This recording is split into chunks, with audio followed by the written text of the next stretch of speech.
derechos fundamentales, entre esos la libertad, porque no hay penas privativas de libertad en las naciones y pueblo indígena, originario, campesinos. Las autoridades, el procedimiento y el proceso depende de cada comunidad. Como han visto, se estructura tal vez ese sistema político tal vez o de autoridades de manera diferente. No es lo mismo aquí, por ejemplo, en La Paz, una comunidad de La Paz, que una comunidad de Pando, debe ser sumamente diferente.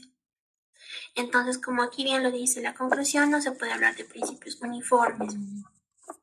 Derecho penal indígena, derecho penal comunitario, sabemos que no existe un derecho penal indígena ni un derecho penal comunitario. Eso por lo que primero hemos visto que no hay principio de legalidad, y si no hay principio de legalidad tampoco va a haber derecho penal. Vamos, creo que este es el último tema, sí, tema 8. No puedo creer que vayamos a terminar, pero ya lo vamos a hacer. El derecho penal y su relación con otras disciplinas. Es igual, como les digo, pueden sacarle captura, no hay problema. La ciencia del derecho penal. Aquí vamos a recurrir de nuevo, pero en pocas palabras, a Mario Bunge, ¿no? Que nos dice que para que un conocimiento sea ciencia tiene que tener un objeto y un método de estudio. Y les he explicado, el objeto de estudio del derecho es la norma jurídico penal y su método pueden ser todos aquellos que se utilizan para el derecho en general. El derecho pertenece a las ciencias del deber ser. Esto tal vez, no sé si sea muy importante, pero tal vez lo podamos mencionar. Por ejemplo, la clasificación neokantiana hace una diferenciación de ciencias. Las ciencias del ser y las ciencias del deber ser. Se dice que todo aquello que no es derecho es ser. Y el derecho está en el campo del deber ser. En pocas palabras, todo lo que no es queremos que sea con el derecho, por eso se dice que es deber ser. El objeto de estudio de la norma jurídica penal. En este caso, por ejemplo, esto el doctor, hasta donde yo me acuerdo, no les ha mencionado. A nosotros nos mencionó que el método de estudio del derecho penal era el método técnico jurídico, pero me parece que ustedes no. A ustedes les ha dicho que se puede utilizar cualquier método que se utilice también para el derecho en general. Así que por eso no vamos a tocar esa parte. La dogmática jurídica penal, esto se ha hecho referencia al doctor, y bueno, el concepto que nos dio en su momento es que es el estudio general, abstracto, sistemático, crítico y axiológico de las normas jurídicas del derecho penal positivo en el marco general de un sistema de cada país, particularmente sus procesos de criminalización primaria. Entonces esto nos va a permitir estudiar, la dogmática penal nos permite estudiar los principios, fundamentos políticos e ideológicos de la norma jurídico penal. Se dice que está en permanente evolución, ¿no? Pero, bueno, eso se refiere a la dogmática penal, aquí tenemos importancia. Creo que esto no me acuerdo si lo tocó el doctor, me parece que no. Pero bueno, si quieren le pueden sacar captura y repasarlo.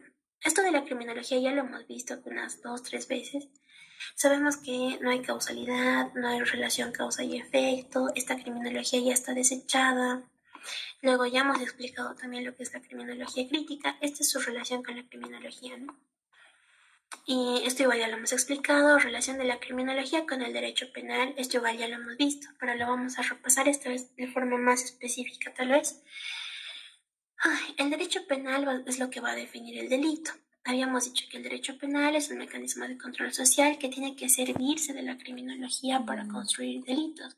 ¿Se acuerdan, verdad, de esa intersección que hemos visto?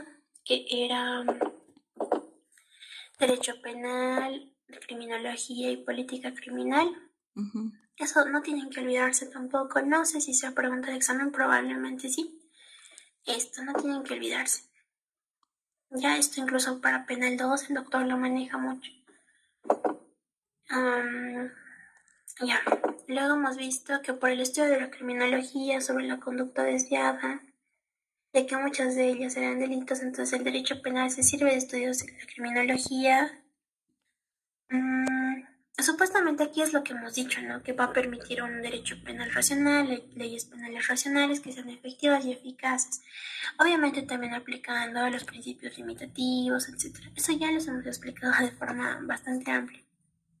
Política criminal, igual ya les mencioné, mecanismos de lucha contra la criminalidad con el fin de reprimirla y prevenirla, no lucha y prevención contra la criminalidad.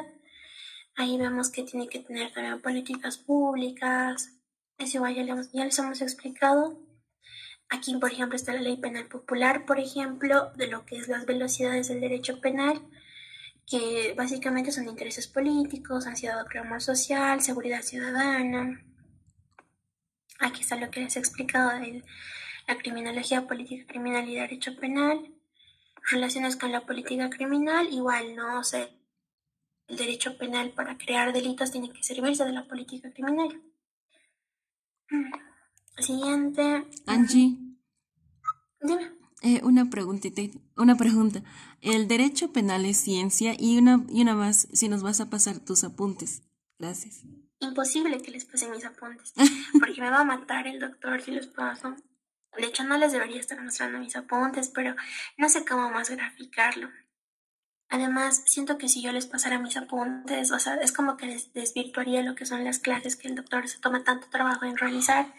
Así que no me vuelvan a pedir que les pase. O sea, lo que ya les he pasado son apuntes que específicamente he hecho para auxiliaturas y ya les he dicho que solo les voy a pasar eso. Lo demás tienen que realizarlo ustedes. Porque, por ejemplo, todo esto, tal vez algunas cositas, por ejemplo, no están dentro de lo que el doctor avanza ahora y el doctor incluso ha agregado nuevas cosas a lo que está avanzando.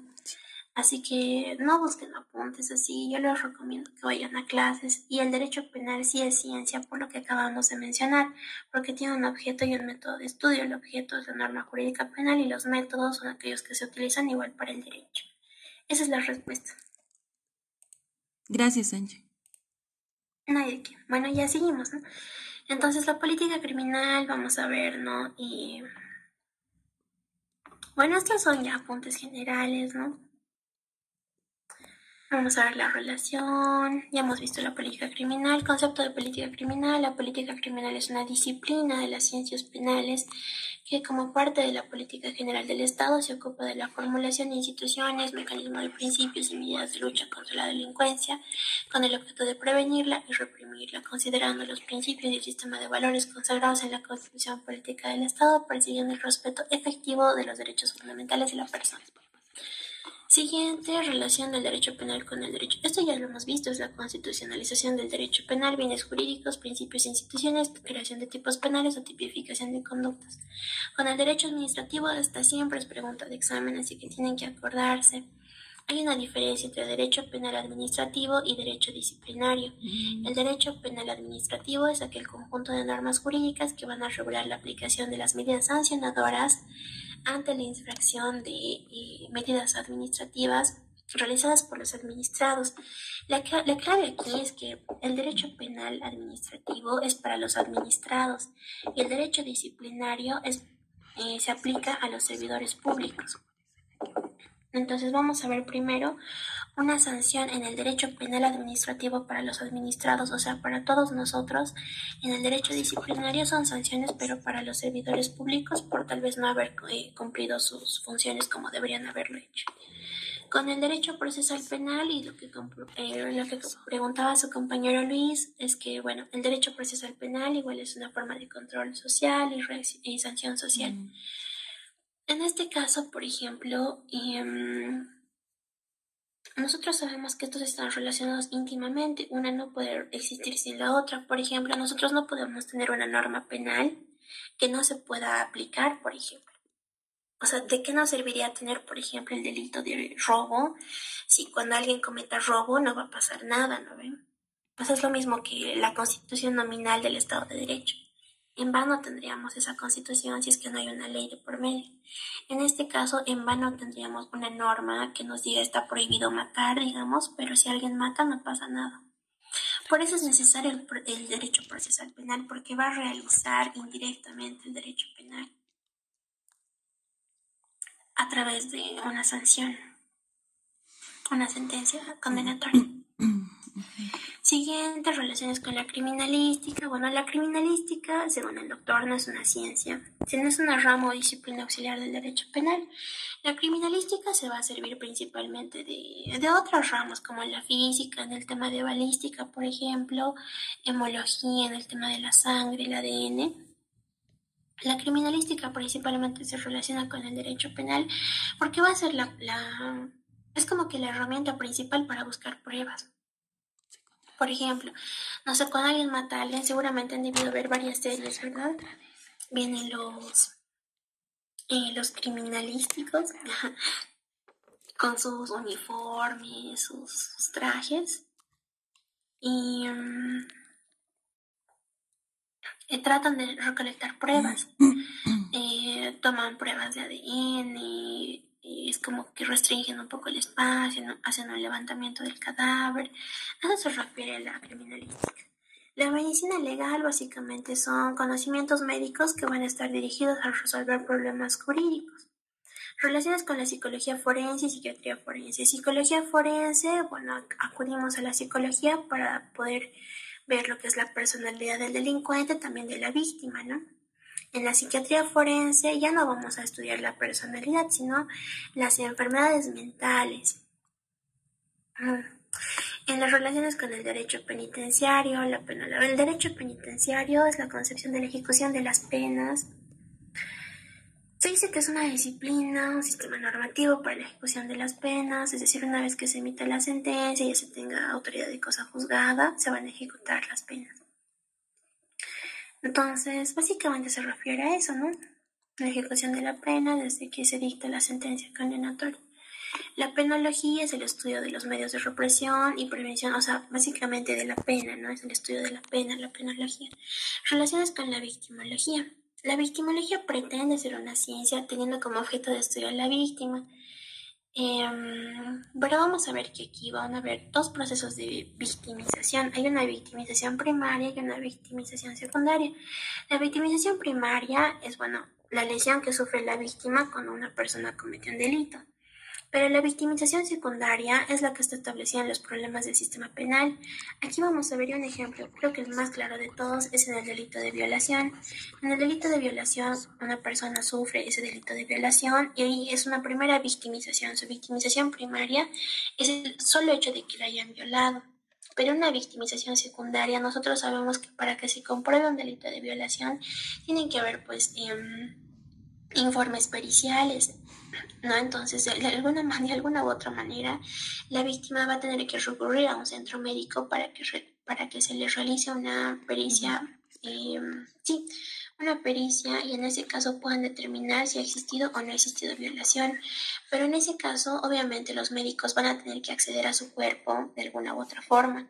Y si se dan cuenta, esa es victimización secundaria. O, por ejemplo, cuando ya en el caso le piden que repita una y otra vez los hechos, porque a la víctima le dicen, ¿y qué ha pasado? ¿Qué ha sucedido?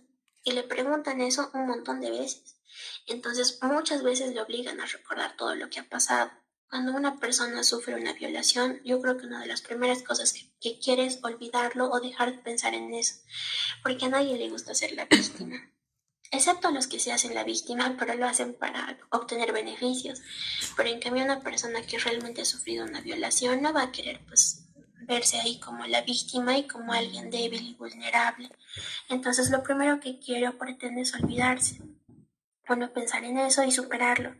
Pero el hecho, por ejemplo, de que un proceso penal que no dura pues unos meses, sino que dura años, te obliguen a volver a recordar lo mismo una y otra vez, se considera que es parte de la victimización secundaria.